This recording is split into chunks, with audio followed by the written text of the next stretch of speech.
नमस्कार मंडळी, वीकेंड स्पेशलमध्ये तुमचं मनापासून स्वागत. तर आज आपण बनवणार आहोत छान भन्नाट झणझणीत असं शिंपल्यांचं सार. चला तर मग रेसिपीला सुरुवात करूया. तुमच्या भागात शिंपल्यांना काय म्हणतात ते नक्की सांगा. सर्वप्रथम ताजे शिंपले स्वच्छ धुवून घेतले. त्यानंतर शिंपले जितकं स्वच्छ तितकी रेसिपी अगदी चविष्ट होईल. आपण छान गरम पाण्यात शिंपले टाकून छान शिंपले फोडून घेतले. एक साईडला आता मी मसाला वाटण तयार करते. त्यामध्ये मी उभा चिरलेला एक कांदा, त्यानंतर खोबरं, कोथिंबीर, सुकं खोबरं आणि आलं लसूण हे छान भाजून मी वाटून घेतले. चला तर मग आता सुरुवात करूया रेसिपीला. सर्वप्रथम मी एका कढईमध्ये छान तेल तापून कांदा छान परतला आहे. कांदा छान तेलात वर परतला की त्यामध्ये आपण सगळे मसाले टाकतो आहे. मसाले म्हणजे जेच आपले गरम मसाला, लाल तिखट, हळद आणि मीठ टाकायचे. हे सगळं मिश्रण छान तेल सुटेपर्यंत आपण भाजून घेतो. तेलावरती आपण छान हे सगळं भाजलं की त्यानंतर आपण त्याच्यामध्ये टॉमॅटो घालून टॉमॅटो छान मऊ होईपर्यंत शिजवून घेऊया. तोपर्यंत आपल्याला हे मिश्रण छान परतून घ्यायचं.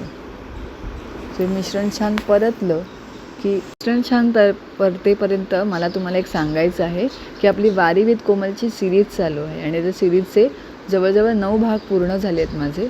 तुम्ही जाऊन जर बघितली नसेल तर नक्की बघा आणि तुमचा जो मला प्रतिसाद मिळतो आहे तो खूप छान मिळतो आहे. नक्की वारी विथ कोमलच्या सिरीजला फॉलो करा.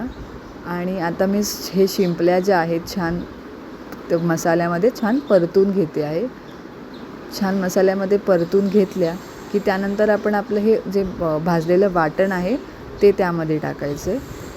भाजलेले वाटण जे मी केलेलं आहे ते मी सगळं त्याच्यात टाकते आहे.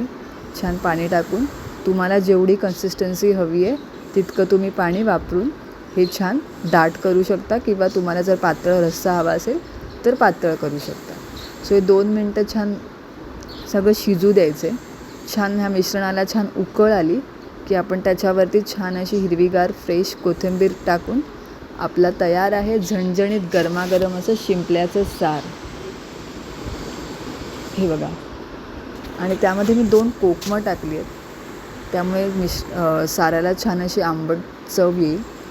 आणि हे जे आपण हलक्या हाताने छान मिक्स करून घ्यायचं आहे मिश्रण. हे बघा कोथिंबीर मी टाकून रेडी आहे आपलं हे छान असं शिंपल्याचं सार खायला तयार. छान भाकरीसोबत, भातासोबत, तुम्हाला आवडेल त्यासोबत तुम्ही छान असं गरमागरम खाऊ शकता पावसामध्ये. चला तर मग रेसिपी आवडली तर चॅनलला सबस्क्राईब करायला विसरू नका. व्हिडिओला लाईक करा, शेअर करा आणि नक्की रेसिपी ट्राय करा. तर मग पुन्हा भेटूया एका नवीन स्वादिष्ट रेसिपीसोबत. धन्यवाद.